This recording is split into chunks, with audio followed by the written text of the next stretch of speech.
Katika historia tukufu ya Uislamu kuna majina ambayo yakitajwa tu moyo wa Muislamu hutulia na roho hujawa na heshima. Miongoni mwa majina hayo ni jina la sahaba mashuhuri Bilal bin Rabah al-Habashi. Bilal alikuwa miongoni mwa watu waliobeba historia ya Uislamu katika nyoyo zao kabla hata dini haijaenea duniani. Alizaliwa katika mji mtakatifu wa Makka katika familia ya watumwa. Mama yake alikuwa mwanamke mwema aitwaye Hamamatu binti Saleh aliyekuwa na asili ya Afrika, jambo lilomfanya Bilal awe na ngozi nyeusi iliyong'aa mithili ya usiku wenye mwezi angavu. Katika jamii ya wakati huo utumwa ulikuwa kawaida. Bilal alikuwa chini ya bwana wake mkali aitwaye Umayya bin Khalafi, lakini katika moyo wa Bilal kulikuwa na kitu ambacho hakuna minyororo ingaliweza kukifunga. Aliposikia ujumbe wa tauhid kutoka kwa Muhammad bin Abdullah sallallahu alaihi wasallam, Bilali hakusita, aliukubali Uislamu kwa moyo wote.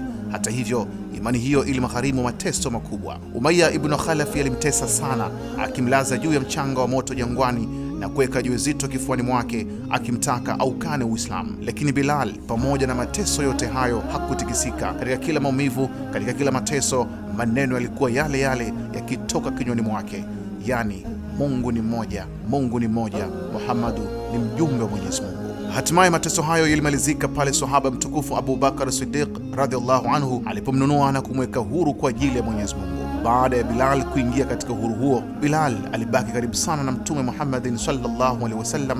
Mtume naye aliipenda sana sauti yake na aliona ndani yake utulivu na uaminifu wa kipekee. Ndipo Bilal akapewa heshima kubwa sana katika historia ya Uislamu kuwa muadhini wa kwanza katika Uislamu. Sauti yake ilipokuwa ikiinuka juu ya paa za Madina ikitangaza adhana ya kwanza kabisa, Waislamu walikusanyika kwa ajili ya swala, na tangu hapo jina la Bilal likabaki milele katika historia ya ibada ya swala. Kwa maumbile, Bilal alikuwa mrefu kiasi, mwenye mwili mwembamba, ngozi nyeusi yenye kung'aa na uso uliobeba alama ya utulivu na unyenyekevu. Lakini kilichowavuta watu zaidi kwake haikuwa sura yake, bali tabia yake. Alijulikana kwa uchamungu, uaminifu na upole wa hali ya juu. Katika maisha yake ya familia, Bilal aliwahi kuoa. Riwaya nyingi zinasema alimuoa mwanamke mwema aitwaye Hindu binti Aufi. Hata hivyo, historia nyingi zinaonyesha kwamba Bilal hakujulikana sana kuwa na watoto, na maisha yake mengi aliyatumia katika ibada na kuhudumia Uislamu.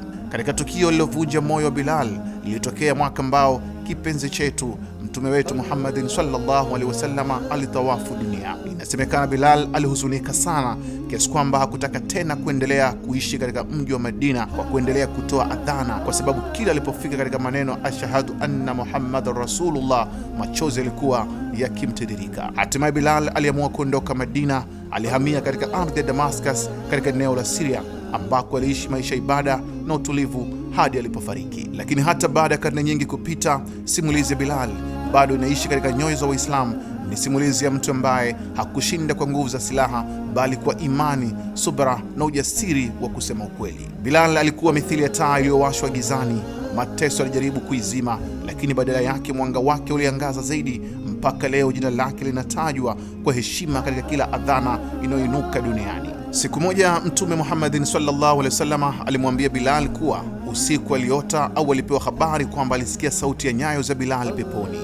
Mtume akamuuliza Bilal, ewe Bilal, ni amali gani unayoitegemea zaidi? Bilal akajibu kwa unyenyekevu mkubwa, hakuna amali kubwa sana anayojiona nayo isipokuwa kila anapochukua udhu mchana au usiku huswali raka 2 za sunna baada yake. Hapo Mtume akaonyesha kwamba istiqama yake katika ibada hiyo ndiyo iliyompa cheo hicho kikubwa.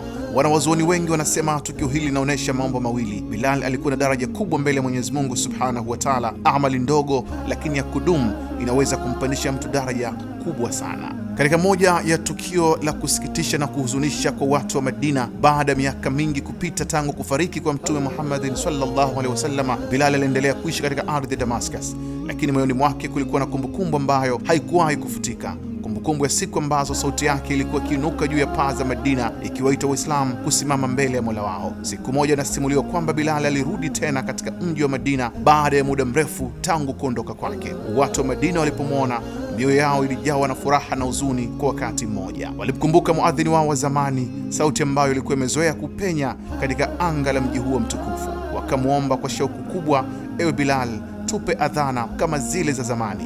Mwanzoni Bilal alisita, kwani kila alipokumbuka Mtume machozi yalikuwa yakimtiririka, lakini kwa upendo wa watu wa Madina hatimaye Bilal alikubali akasimama kutoa adhana. Aliipaza sauti yake akisema, Allahu akbar, Allahu akbar. Mji mzima ulitetemeka kwa kumbukumbu. Watu wakaanza kutoka majumbani mwao, wengine wakilia, wengine wakikimbia kuelekea msikitini. Lakini alipofika katika maneno ashhadu anna Muhammadan rasulullah, sauti yake ilitetemeka, machozi yakamtiririka, na watu wa Madina wakalia kwa uchungu mkubwa, kana kwamba siku ile ndio walikuwa wamemzika tena mtume wao.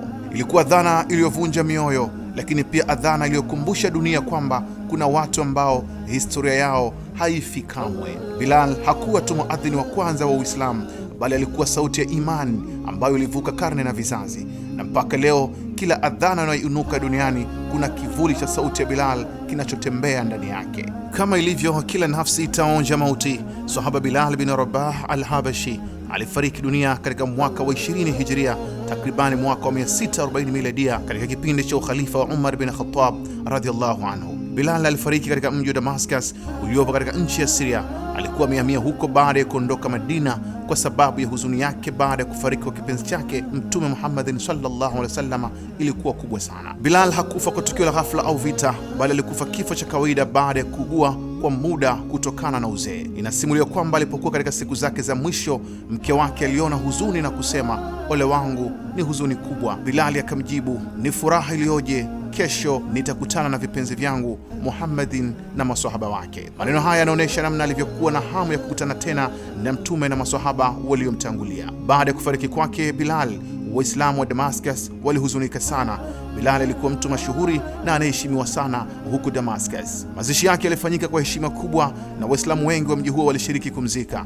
Alizikwa katika makaburi yanayojulikana kama Babu Saghir, sehemu ambayo hadi leo inahifadhi makaburi ya baadhi ya maswahaba. Bilal ameondoka duniani, lakini bado anaendelea kukumbukwa kama muadhini wa kwanza katika Uislamu, miongoni mwa masahaba walioteswa sana kwa sababu ya imani yao, mtu aliyekuwa na sauti tukufu iliyokuwa ikiwaita Waislamu kusimama katika swala.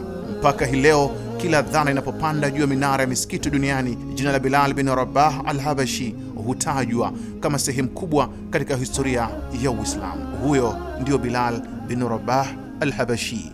Asante kwa kuwa nami. Ndimi Abdullahi mwana wa Maalim Mashi.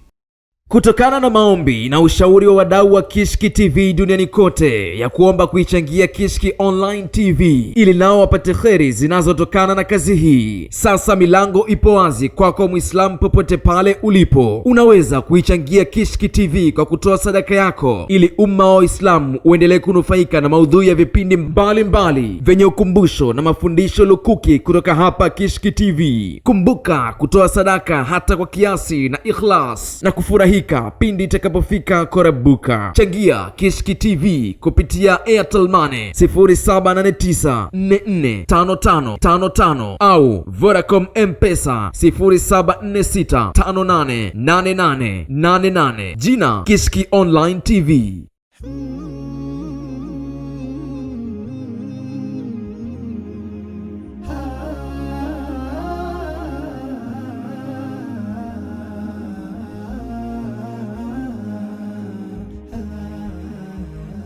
Allah